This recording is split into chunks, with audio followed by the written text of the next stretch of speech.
Hi guys, look at who we have here with us today. This is Pascal Coppens and of course Ashley Dudaronok. I'm so excited to speak with Pascal today. We need to congratulate him on the launch of his latest book. And Pascal, what's the name of the book? Well, the name of the book is Can We Trust China? So it's quite a direct title. And so, yeah, this is the name of the book, and very proud. And thanks, Ashley, for having me. Very cool name of the book.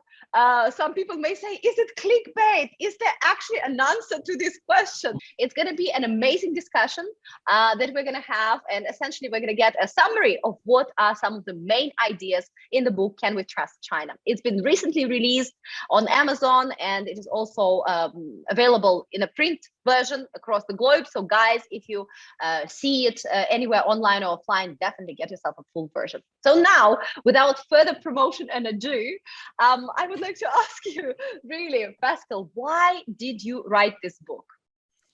Well, very good question, Ashley. Well, actually, to answer that first question on the clickbait, maybe I should say that something. So there is an answer in the book, but it's at the last page of the book. So you have to read the first 325 pages before getting there.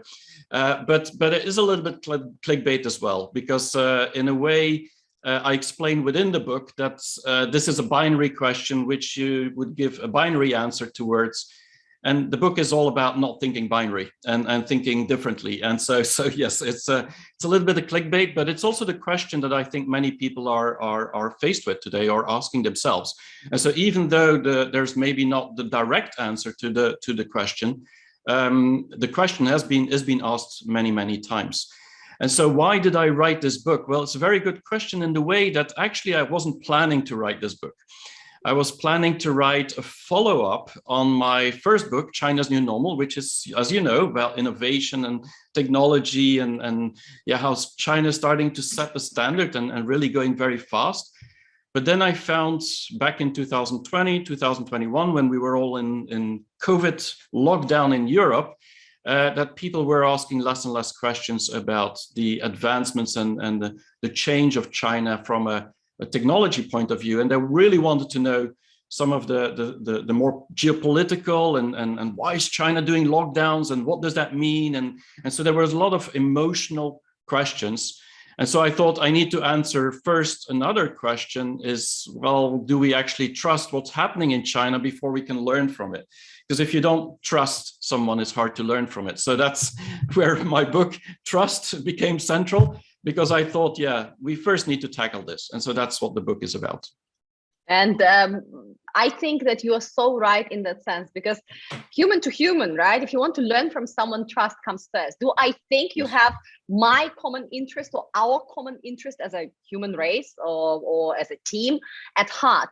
Only if I trust you, then I can learn and I can excel, etc. And this is, again, a fundamental question that I think based on geopolitical and business and other developments globally right now, a lot of people are asking. There was a very interesting concept. It's called the Qubit mindset. I found it quite appealing. What do you mean by that?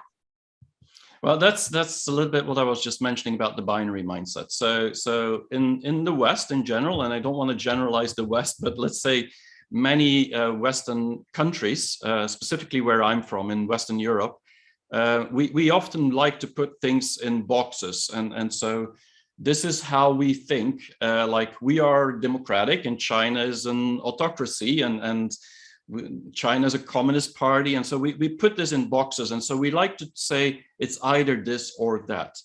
And having lived in China myself for 20 years and being with the people and learned to trust my friends in China, I've learned that many Chinese, if not most of them, are actually having a more, you could say it, holistic view. And so I call that a qubit mindset. And a qubit from quantum physics, and I'm not going to explain quantum physics here, that would take too long, and I'm not sure I'm able to do that anyway. But the reality is that in quantum physics, I mean, a bit, it's not about ones and zeros. It's about, it could be one, it could be zero, it could be both, it could be repositioned. And so basically there's many states that things could be in.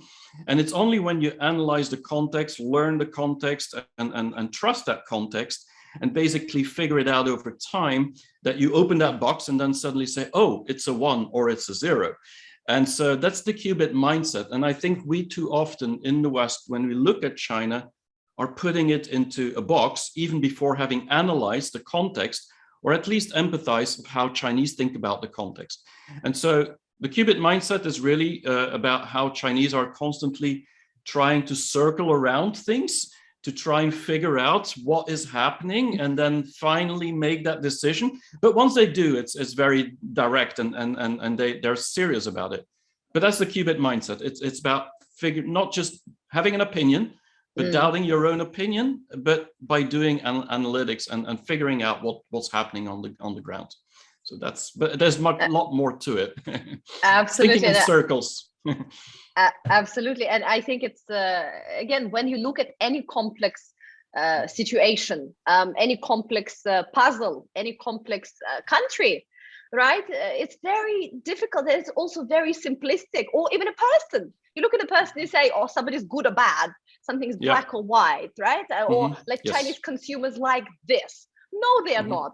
There are 1.4 billion people, and they are all very different. Whether they work in live in South China or North China, what's their age? What's their, I do not know, hobbies? What's their environment? What's their aspiration in life, right? So it's basically just separating kind of the, functional direction from, these big boxes. Very cool, I find it.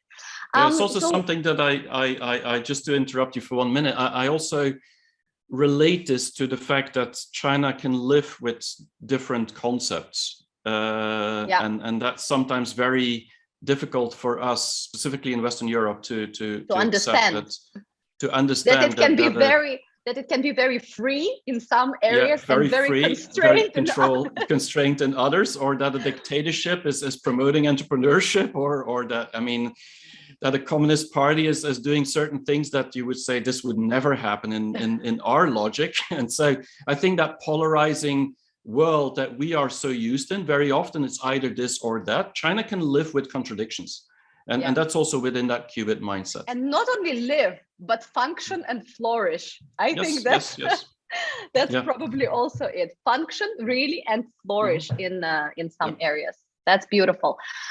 So when we look at the book, you actually have the China lens and Western lens before you actually go into your chapters, right? You kind of introduce these different concepts, and you say, here is how China lens works, and this is how Western lens works. It is a very polarizing view one way, but the other way, maybe not. So why did you do that? Why did you introduce the Chinese and Western lens at the beginning of the book?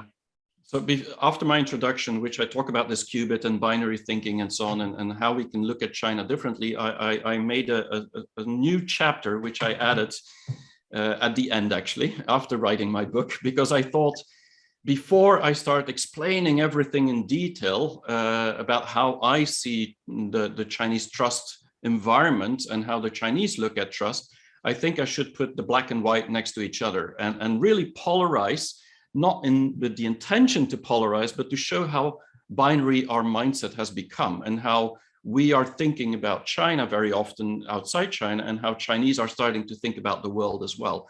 And so this is becoming binary. And so I put really 9 different statements in there that I thought these are things that people really believe very strongly in the West. And the question is, we often know this as Westerners, myself, I mean, and most of my friends, they will tell you, China they're copycats, or they're like a dictatorship, or they're violating human rights. And so all these things are very true, that these things happen.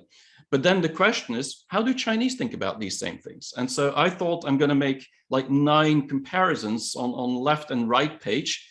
I just had 1 page size, so I had to minimize because every topic could have become a book on itself. But basically, I've then said, how do Chinese think about these 9 really challenging questions, or very, very emotional questions that people are talking about? And the idea was to do that, to also, once you've read all this, then I wanted to know, but I don't know that, of course, how the reader did he feel more comfortable with the Western lens or with the Chinese lens? And so that was my question to the audience. And then I start my book. But and just to give you guys an idea, because you may be, oh my God, what are you talking about? So for instance, let's take a few examples. Western lens, the Chinese steal, copy, and spy. The Chinese lens to the same question is the West has China as a straight jacket. Okay. Yes. The next one is Western lens. Everything from China is junk. The Chinese lens, you get for what you pay, right? Yes. Then we have Western lens. China's ideology is not compatible with others, and Chinese lens is the West doesn't own, the patent on democracy. It can be many things, right? So this is what you've done. You've really put it into very practical, really views on common and important big themes. Moving on, when it comes to misconceptions, because you mentioned some misconceptions about China in your book. What are those misconceptions, apart from the ones that I've mentioned, that you think are the most difficult to battle or correct or to address? Yes, so actually there's of course a lot of misconceptions about China. Now there's a lot of misconceptions in China about the world as well. But my book was about China. It's not about the world. So I wrote about the things that I believe, and through my experience, that if we look at China in a different way from how mostly the Chinese look at China, as I understand it, there's things that we will look at China in another way. And one of the main misconceptions in my view, I mean, there's like a dozen, but let's say the four main ones. It's really about this. We often see China and Beijing as a top-down society where people just have to do whatever Beijing says and basically just live in fear somehow that Beijing would decide something. And so this top-down society, I think I've explained in my book very well how strong the bottom-up is, and how even within the government, it's a bottom-up leadership, bottom-up meritocracy to move up the ranks. And so it's really, there's more, my experience as an entrepreneur, and I think with you as well, in China, it's real. The power often and the energy comes from the people, and also the power to rule, right? With this mandate of heaven, that was even in more cultural kind of sense. That is something I explain in my last chapter, but definitely, I think that's one of the things. So China is not, don't look purely from a top-down society, because you're going to miss out a lot of the things that are happening in China. And put China in that box because of that. I think the rigid is another thing. We always say China is very static. Nothing's if you look at the lockdowns that we had in Shanghai, people are thinking like, wow, nothing's possible, and there's no freedom whatsoever to move around. And people believe that China is very rigid. At the same time, many people will say China is constantly changing. It's very dynamic. And so there's a misunderstanding between, is it rigid or is it dynamic? And so we're almost putting that in the same phrase, and that's not possible. And so for me, that China is much more dynamic than we believe so. So especially when we have this top-down view, we should also consider a dynamic top-down view, and not a rigid top-down view, and maybe a more rigid bottom-up view. But I think that's where I think the misunderstanding is. And this is about change, but also about China being cyclical and so on. And I explained that in my book. Just like you said, there's moments of control and there's moments of letting go. And in between, that's where China's really flourishing and things are happening. So I think the rigid, the top down is one of the things. And then, of course, the big elephant in the room is freedom. Do the Chinese have freedom? And so this is where I also think we're misreading or misunderstanding how much freedom Chinese feel they have themselves. And this has to do a little bit with the culture. That they're used to certain boundaries and regulations and environments that are more comfortable than they would be in Belgium, for example, where I'm from, but also to do with the fact that they've gained a lot of freedom over time. And we don't, so it's an evolution. or evolutionary environment, which we don't look at. We look at it as a static, top-down, non-free environment. And I've tried to loosen it up a bit. To change that a little bit, not to challenge it, but to actually to say it's wrong, but to say that is not the only view. And then I made a whole new model around the collective as well, which is the other thing, the collective and the individual. And exactly, let's move to this collective versus individual, because you talk about this model into your book. So you've mentioned that it's so important to understand the model of modern China being collective versus individual. How does this model work? What does it actually mean? How to apply it? Yeah, so the model is actually pretty simple, but it's something that I created as I was writing the book. I was putting things in boxes myself to say, this is that. And so every time I was writing things throughout the book, I was saying, this is more a collective way of thinking. This is more an individualistic way of thinking. And I came to the conclusion through my writing that actually China is as individualistic as the West, and the West is as collectivistic as China. And the only difference is that we look at it from a different point of view. And the model is basically, I separated throughout my book, I call that the circles of trust. And the whole book is about the circles of trust, which means that you have the inner circles, which is your network, the guanxi, like they say in Chinese, the relationship, everybody you know, or you have a connection with. And then the outer circles is the system, whatever that may mean. It could go the party, the government, it could be the world, it could be anything that you don't have an impact on, but that has a lot of impact on your life because you're born in a certain environment. And so you have to stick with it somehow, it's part of you. And so these outer circles and these inner circles, this is where I see in the West, we are much more collectivistic from our outer circles, from a system point of view, and individualistic from a network point of view. And in China, it's the opposite. And so we understand that from a network point of view, that people who know each other, I mean, they're collectivistic and they want to stick together and help each other and protect each other. But then from a system point of view, we don't always understand that China is actually very individualistic, which means that both the system wants to help the people, that's why they call it often a people-centric society, to move forward. And the people trust somehow the system that it will help them move forward. I'm not saying all the Chinese, but definitely in general, they're more individualistic in trusting the system. We are more collectivistic when we look at the system. And so putting these two as a mirror, then I started going back in my book and say, does this all fit? And for more than 90% of all the things that we think about China, if you just switch that model, it makes it a lot more easy to understand how Chinese think and why they do things that are completely strange to us or weird. And it's because of this collectivistic individual. So it's the we and the me that is actually turned around from system and from the network. And for me, it's really about, and because the system is something about protecting the collective, while in China, it's within the network. And so that means that when we look at Chinese system, we often believe it's about control and protecting, because that's how we think in the West. We think from a collective protection point of view.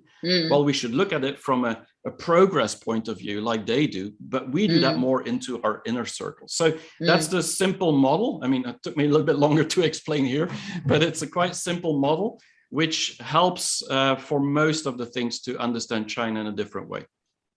And this is the power of writing as well. When you write things down, so many things become obvious, right? It's just a very powerful tool. And I love it how such a complex, of course,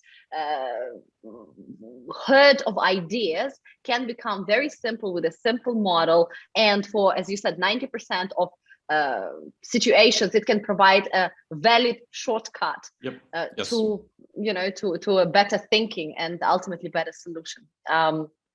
When it comes to your next chapter, you talk about friends and family, so inner circle in many ways, and you also cover a couple of we can call them consumer groups, or Chinese segment groups, right? The leftover women, for example, or families that are living apart, the silver haired generation, China's women warriors, etc. And in the business community, this is the golden pot. That's where the money is. That's what everybody in the business community is trying to really understand and sell to them, market to them, introduce products for them and to them. However, as we said, China, even when you bulk them into leftover women, is so big and so complex that it's very, very difficult to truly understand those consumer groups.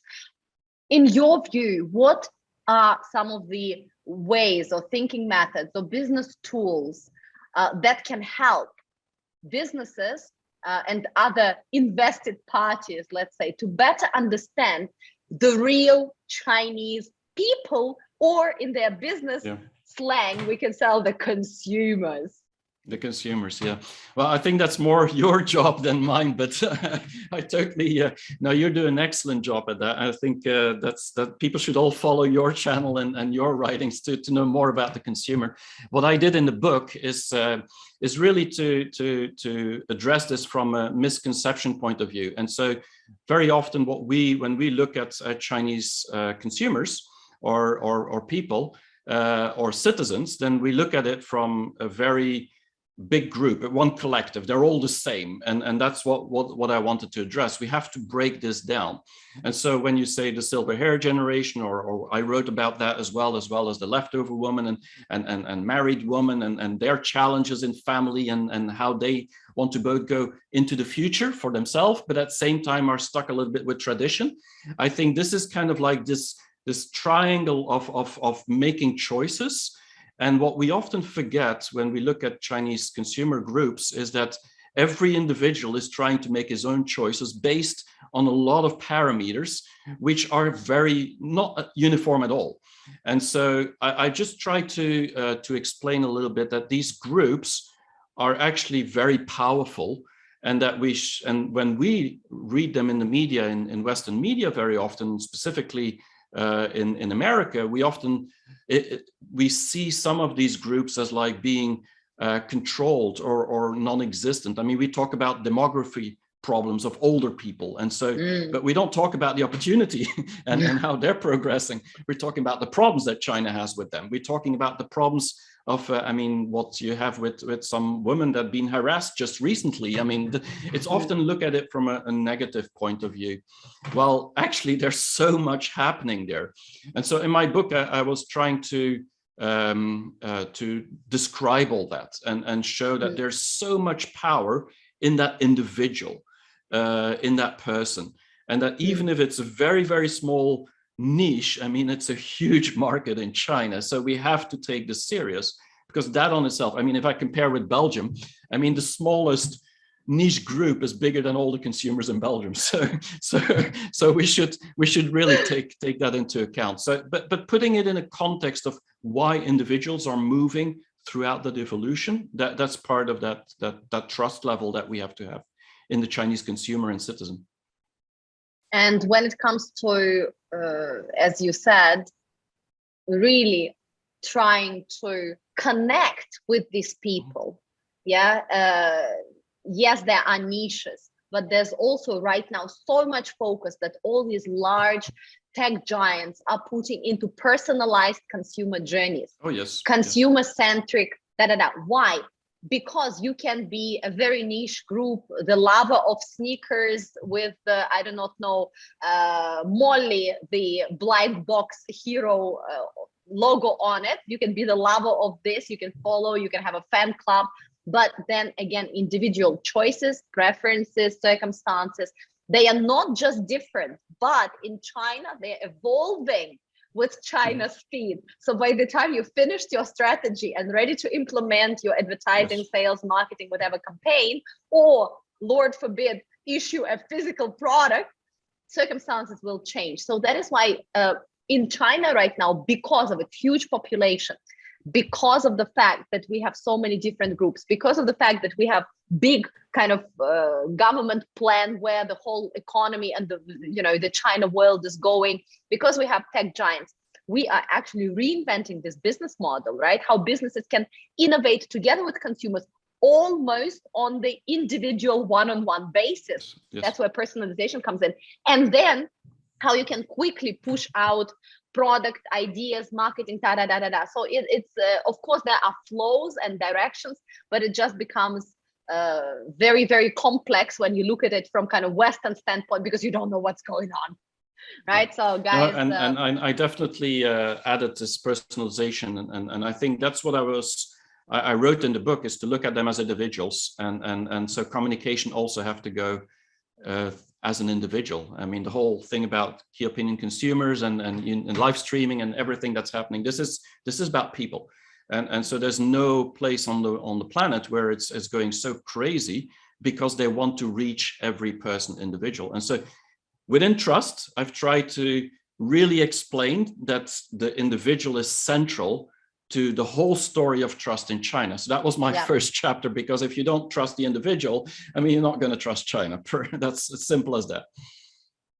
And that is why it's very sad also right now that we are in the virtual isolation, you know, between many countries outside of Asia and mainland China. Because if you have a Chinese friend, if you actually physically travel to mainland, if you know these people, you can find that reference point. You can start trusting China from one person, from a group of people, and then kind of into the broader community one way or another. You have also in your book developed a leadership model from China, and you talk about it in your chapter 3. What are the main differences with the Western model? What can we learn from it? Yeah, so my book actually is built out of circles of trust. And so the first one, which we talked about, the individual, then you have the family and friends, which is a lot about culture. And then the third one is really about the leadership and company and team. And what surprised me when I was researching about this topic about companies is that there's very, very little writings that you can find on Chinese leadership. I mean, there's a lot about consumers and about marketing, about branding, about lots of things. I mean, everything about WeChat and mini apps and mini programs and whatever you want. But if you want to learn about leadership, it's very little. And we know that some companies like an Alibaba, Tencent, all these big companies that we know as brands in the West, we know that they've been surviving in a world that has been really tough. And also and we often look at these business models and say, oh, this is how we want to become agile. We should add speed and learn from China about speed or scale, and so we have all these buzzwords that we look at China. This is how but we forget that there's leaders behind that, and that there's actually people that made that happen. It's not just only the market. Of course, the market helps, but it's also the people that drive it. And so I've created like 4 different leadership styles. I mean, they are existing. I just put them in a certain box for people to understand more easily, where I've put certain companies in there, Chinese companies, to understand what type of leadership that is, and bring that back to the culture of China, which is about Confucianism, it's about Taoism, it's about legalism. So I went a little bit back into the culture and explain how survival leadership, like a Wúwèi environment, is different. How this is all about trusting the relationship, the guanxi. Explain more about the more performance leadership, like a Ping An, where it's all about data and scale and so on, and so how they do that.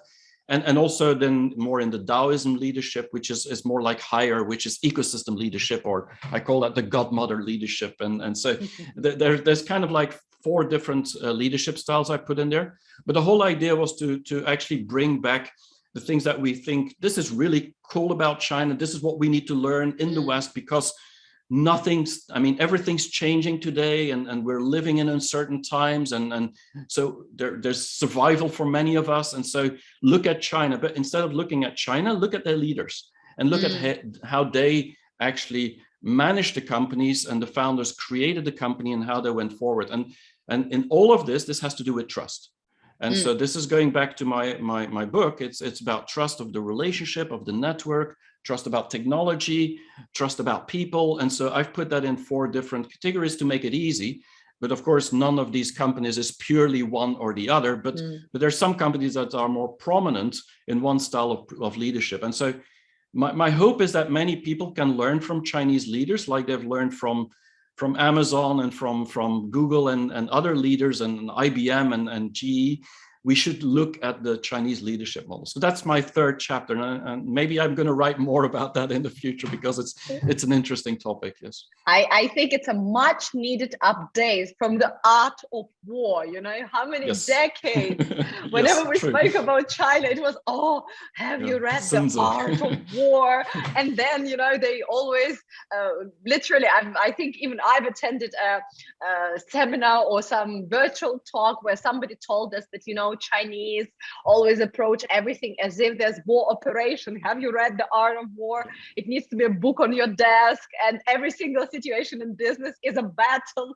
Oh my goodness, right? So it's a much needed 2022 update onto the art of war leadership style. And Pascal, what is your favorite out of the four that you've mentioned leadership style that you think serves specifically quick and innovative companies best in China today?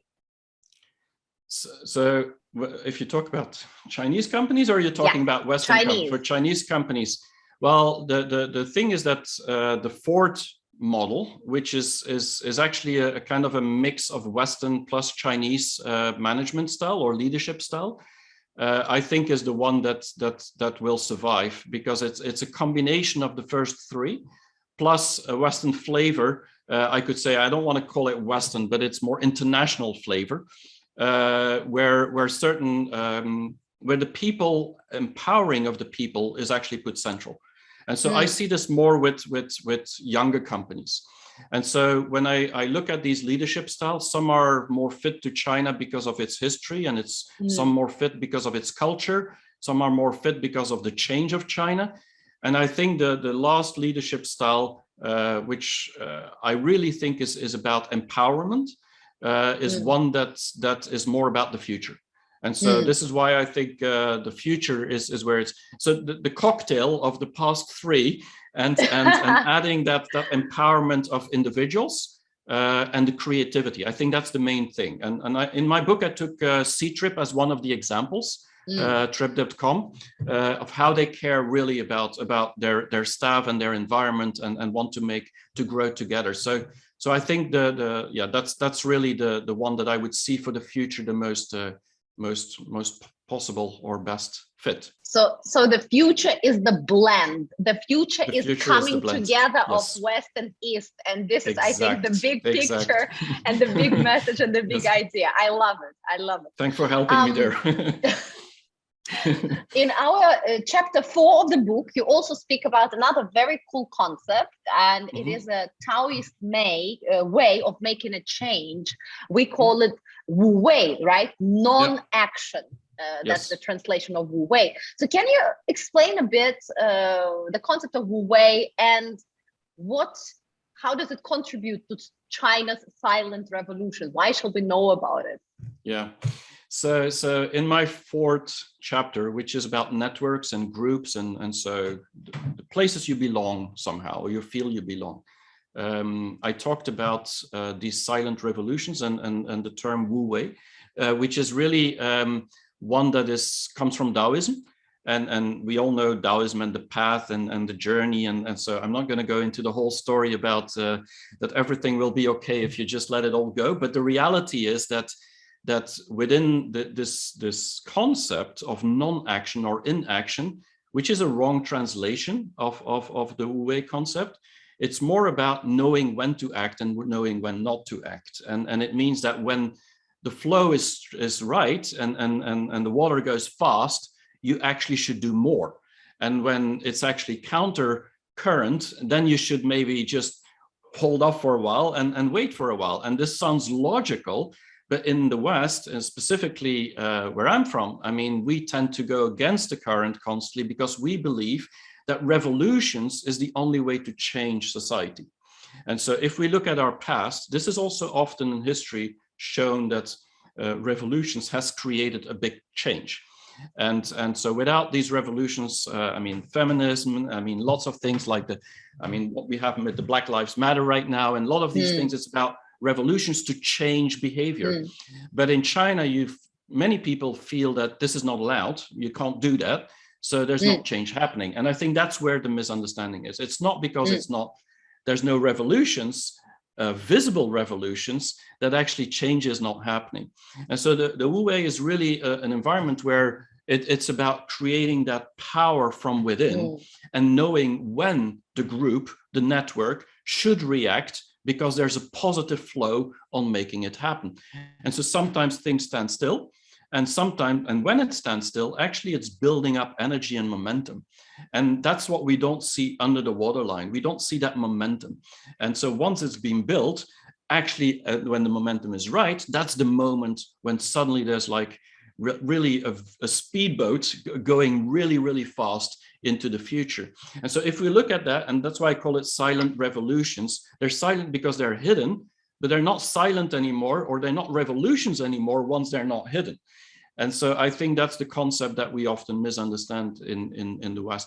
The problem with that is that often you have to give it time.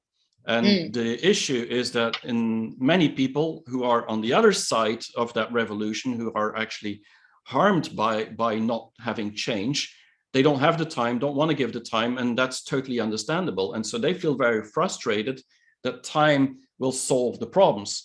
But that doesn't mean that within time, some problems aren't being solved. And so I think it's like a double speed China constantly. And if you understand that a little bit, it's easier to understand that most Chinese actually understand that you have to give it time sometimes, and then just speed up when you can. And so this is a little bit my time perspective towards trust. And for the West, it's very difficult to accept that, because we don't want to give China time. But the interesting thing is, if you look at the past 30 years, I mean, China have changed more than any country in the world, even the government. And so maybe time is actually in their advantage, because they're giving it time, but by doing that, they're actually leaping into the future rather than going into the future. Yeah, and it reminds me of, I've recently come back from a trip in Europe, and it reminds me of the pizza making workshop that we took, and the guy was giving us all these ingredients and the dough, and and basically the dough is a masterpiece, right? And then ultimately the guy pauses, and he's been doing pizzas for 40 years, and he says, and now the most important secret ingredient. And I'm standing there, my goodness, we've been working on this dough and then on topics for 2 hours. I do not know what is this next most important ingredient. He says, we need to give it time. Yes. So time for him as a pizza maker was that super, super important secret ingredient. Talking about freedoms, yeah, because you've mentioned it multiple times, and this is probably one of the biggest kind of pain points that people highlight when they talk about, China versus the West, but where's the freedom? Why do you say in the book that China is more free than we believe in the West? Well, there's a few reasons, and I think I've explained a few already with the main misconceptions just earlier, and I do believe freedom, I mean, it's a very sensitive topic that to start with, because if you talk about this where you live in Hong Kong, it has a very different meaning than in Belgium or even in China. So that depending on where you live, the concept of freedom when it comes to China and Beijing is of course a very sensitive topic. But I did try to explain a little bit how the freedom within the Chinese culture and past has a different connotation. And so this is where I'm talking about the feeling of, and this goes back to my model of the collective and within the network, that being free is also about being protected in a way. And so as long as you feel that the people around you and that collective protects you, you actually feel free within that environment. And within the outer circles, the system, this is really about freedom as a liberation point of view rather than a limitation point of view. And so if you look at how many Chinese look at freedom, they look at it as an evolutionary setting, which means that they want to get more freedom in their concept of what they feel is more free. And as long as that continues, that freedom actually feels good for them, because they feel every year that they are gaining something. A good example is the technology crackdowns on companies that we had in 2021, and where everybody was talking about, oh, Beijing is basically cutting on the freedom of tech companies. They're all going to go bust, and that's the end of capitalism in China. And so there was a lot of headlines like, yeah, this is the end of the world. But if you look at it, there's two things that happened there. And this is just one example. I have a lot in my book, but one of the things that happened is that for many people, having these privacy laws, having these anti-monopoly laws, actually for the SMEs, the small companies, and for the individuals, the buyers, the consumers, they felt they suddenly had something they didn't have before. So that is in a way an additional freedom that they gained, which we see as a limitation. They often, another group sees as a freedom. Now, for some companies like the ed-tech companies, education technology companies, I mean, all their money went away. And so they basically, the companies were valued like New Oriental suddenly very, very little. But then you see a year later, I mean, just recently, that's not in my book, but you see that they've reshuffled and rethought about how the future should look like, and do live streaming with selling products. And so they find their way to their freedom. And of course, it's not nice. And for the investors, it's terrible who put money into these companies. But it doesn't mean that it's the end of the road. There's usually another path, another road. And so in the concept, the reason I believe that we think Chinese are actually less free than most Chinese feel themselves is because they constantly see new paths and new roads to that freedom that they attach so much importance towards. And so this is basically what I explained. But I also explained more about that we believe that they're living in fear of freedom, and that is not true at all. I mean, for most people, they're actually pretty free. And if you've done business in China, you don't feel that limited. I mean, people feel that they can do a lot. There's a lot of opportunity. And I think that's also creating a sense of freedom. But I mean, there's many things. I talked about censorship. I talked about lots of things in this chapter, and how, of course, this is a reality, but how Chinese have learned to live with that reality, and then do something with that creates different freedoms for them than we have in the West. And so, yeah.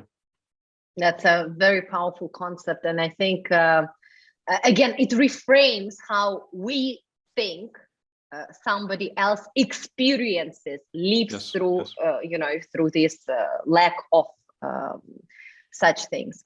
The next chapter actually also covers an interesting topic, which is the control, right? So how do you actually balance, or how does China balance progress with control? And you talk about it in your chapter number 6. Yeah. So yeah, the 6th chapter is really about, of course, the party and the government, and so how basically leadership or government leadership is putting things onto the population and on the business, and that regulation and rules can happen very quickly and tough, and so there's little room to debate it and challenge it. And so I've explained that in the book on this cyclical way of thinking from China.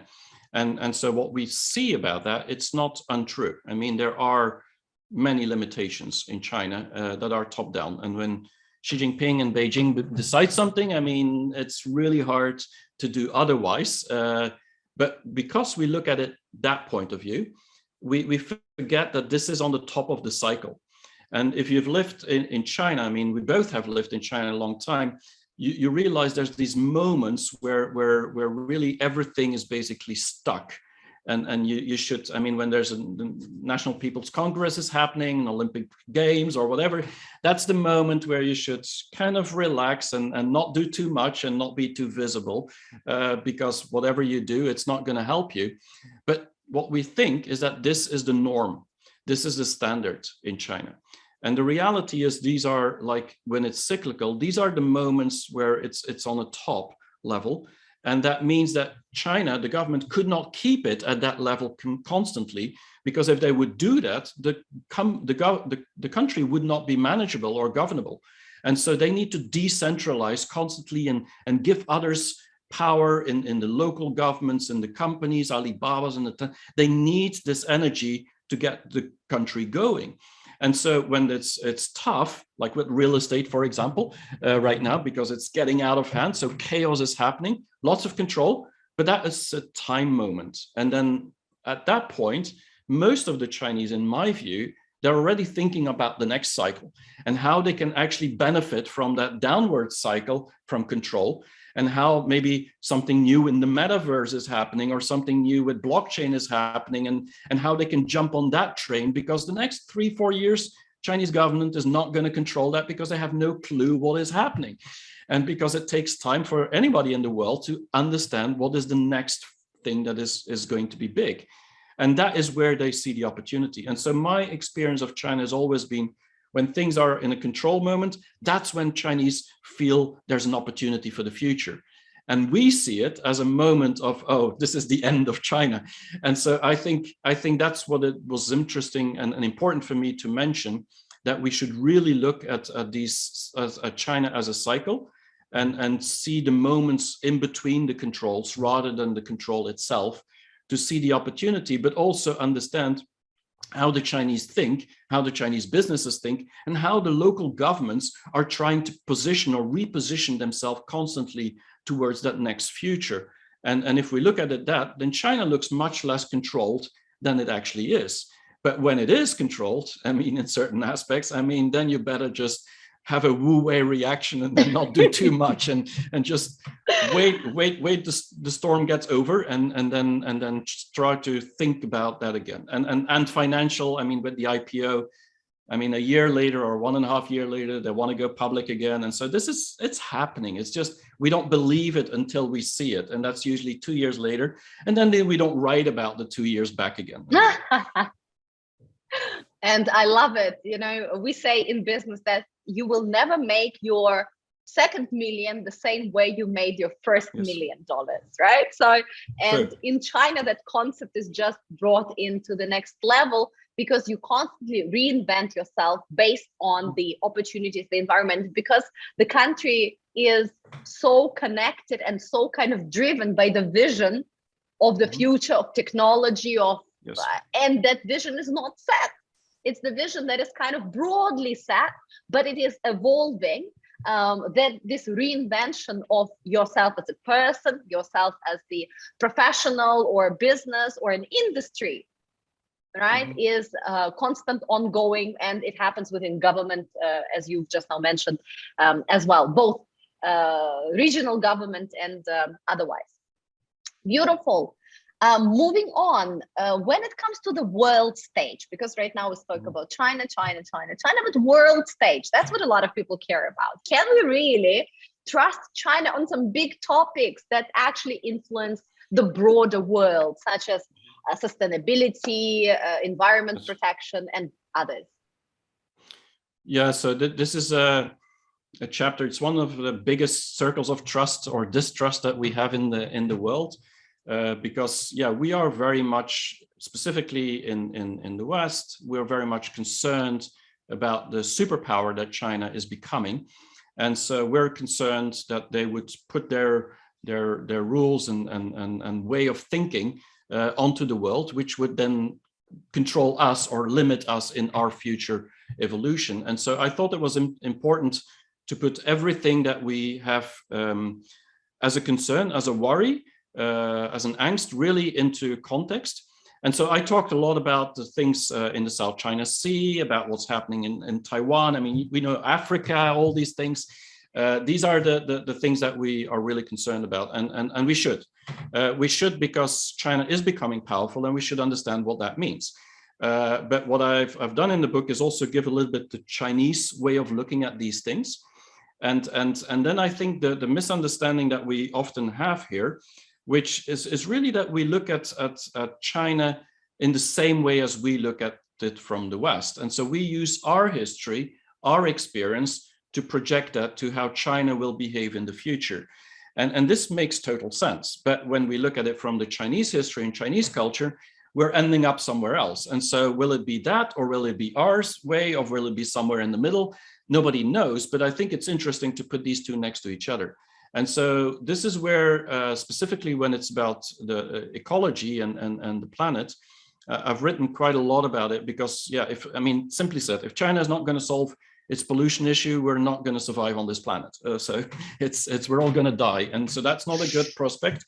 And so that's also not something that that I think any Chinese want, and definitely not the government, because then they have nobody to rule or govern anymore. But the reality is that we need to understand the importance that this is for the Chinese population and for the Chinese government.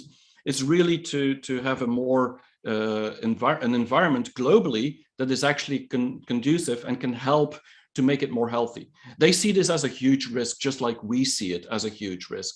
And so I think instead of looking at it from purely what is the rhetorical and what did they do in the past and what do they do now, just look at the actions.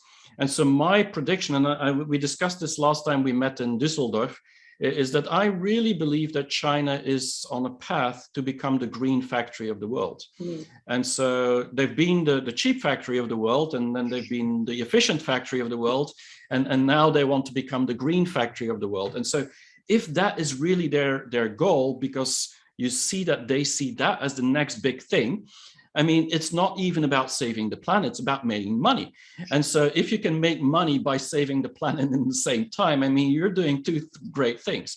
And so I do believe that China is on a path to become the green factory of the world.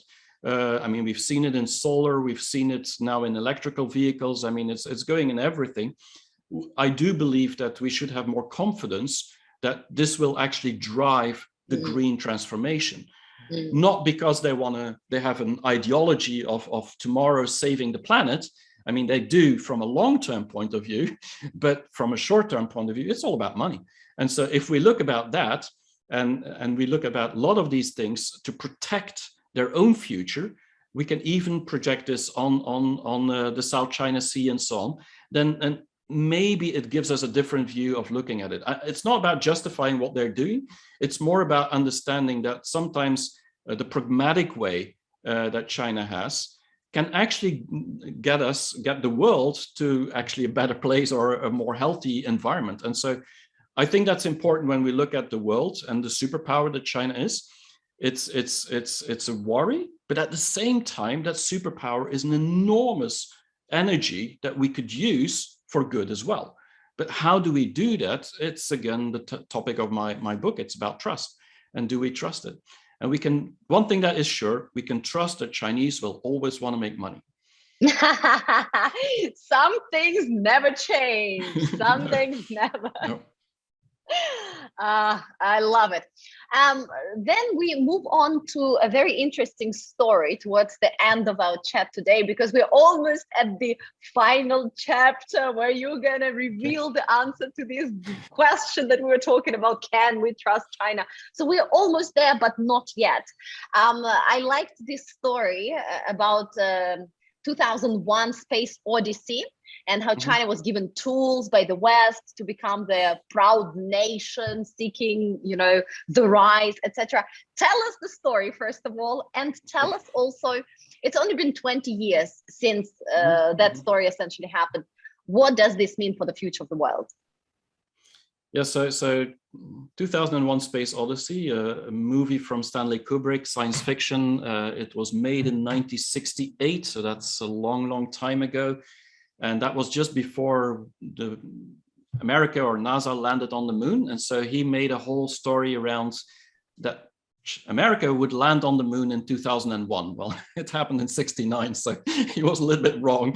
But basically, the whole story is really about how power and purpose and progress is being built because people want more and they want to go to other destinations. And so this is a science fiction movie into space.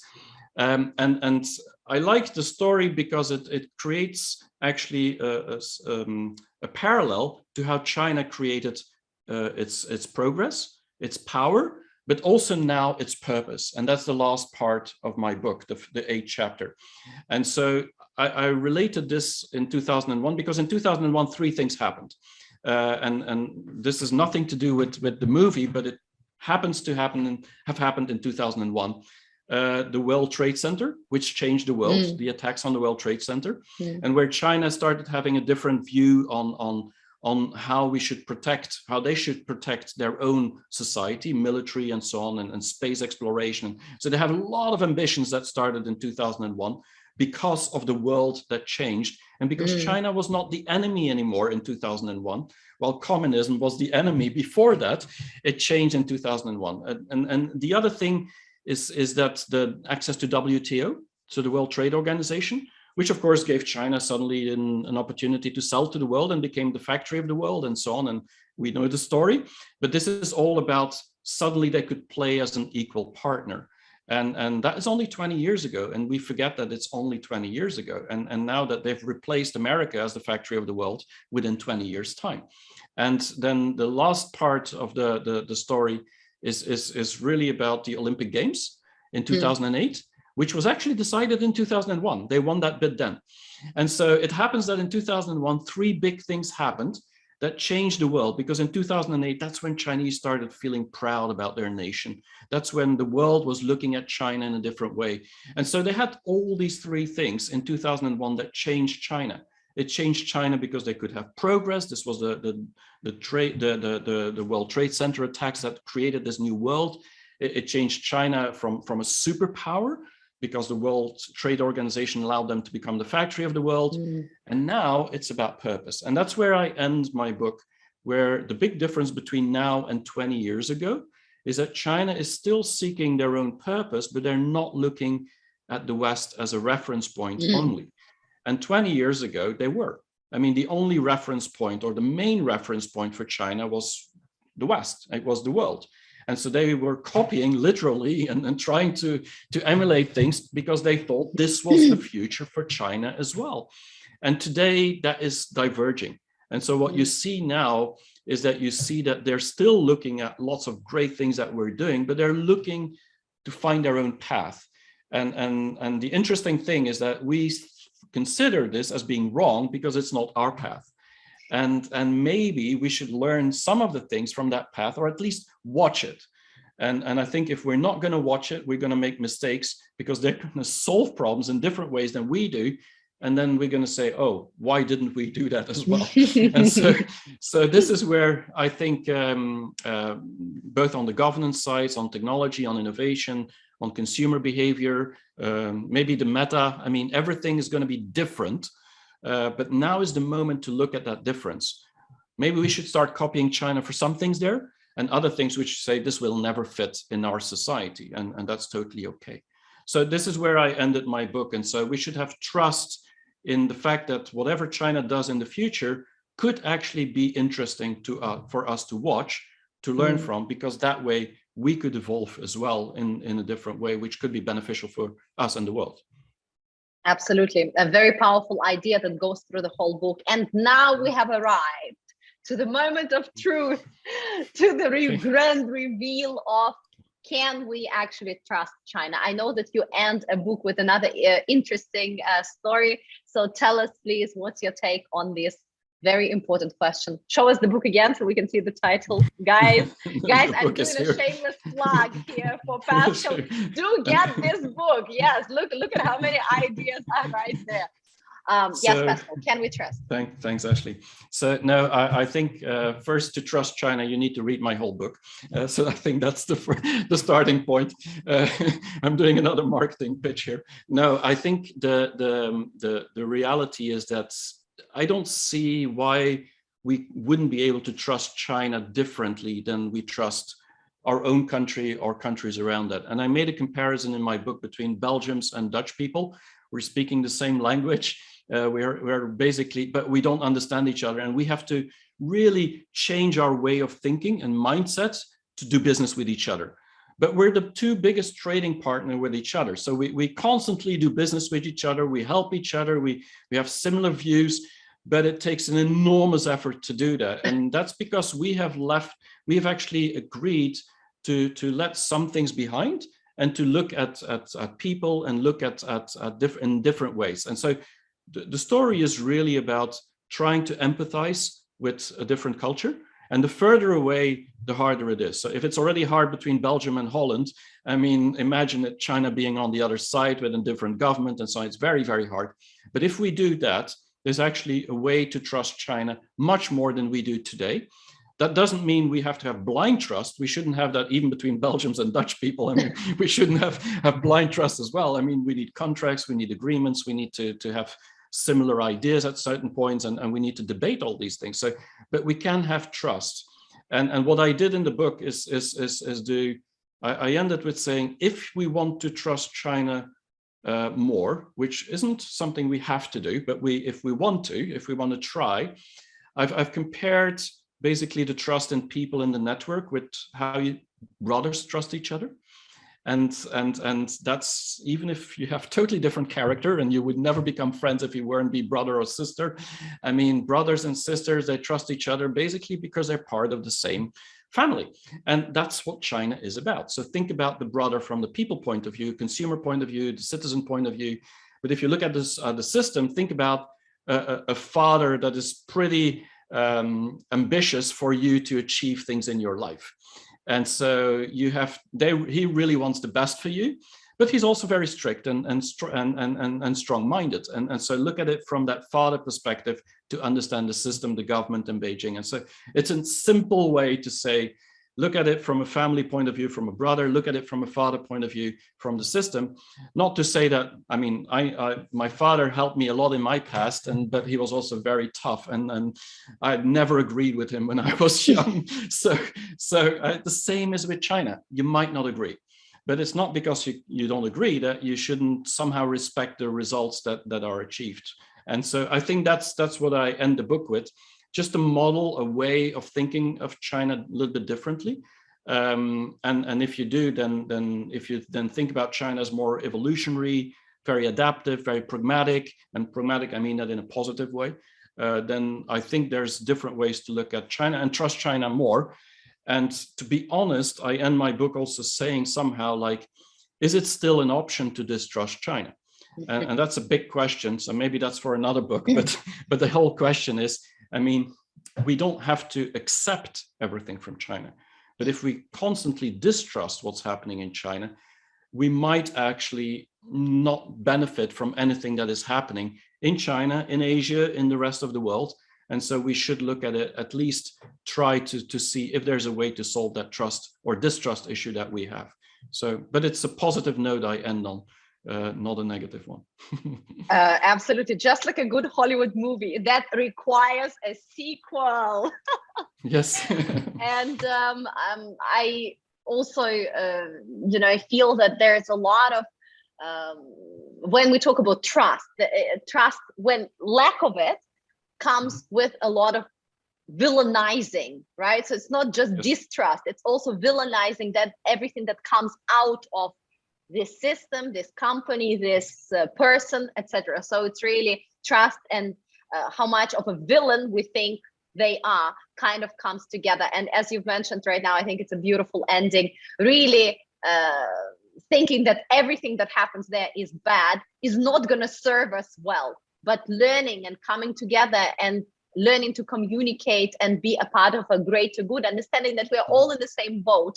And ultimately, I agree with Yuval Harari's idea that the world in the past 10,000 years has always become kind of more and more unified one way or another, from millions of tribes to thousands to hundreds to right now a couple of hundred countries in the world, to a few even commonwealths / European Union / etc. other collections. Ultimately, hopefully at one point of our human development, we will we will just become the earthlings, and it wouldn't matter whether we are from Belgium or China or any other place in the world. We will be earthlings, and hopefully we will really understand it earlier than sooner, so that this journey is smoother, happier, and more kind of effective for all. Pascal, thank you so much for the past hour. You've done a tremendous job trying to answer a very tough question, touching on the points that can get virtually, a friend of mine in the political circle says that saying anything vaguely positive about China is very often in today's world a political suicide. So you've done a tremendous work thinking, analyzing, and also touching those topics that many people wouldn't want to touch or even try to answer. So thank you so much for this, guys. Once again, get the book if you want to learn more. Also follow Pascal. Exactly, there we are. Keep it right there. Also follow Pascal on his YouTube channel. I want to highlight, this is not a paid plug. This is pure awesomeness, not a paid plug. Follow him on YouTube for his ongoing thought leadership and insights, and very, very specific videos about topics such as technology and again, trust, the West, China, etc. It was awesome. Thank you very much. We're looking for the sequel to come soon. And guys, stay tuned for more videos to come as well. I hope that you got value out of this. And now you know a lot more about trusting China.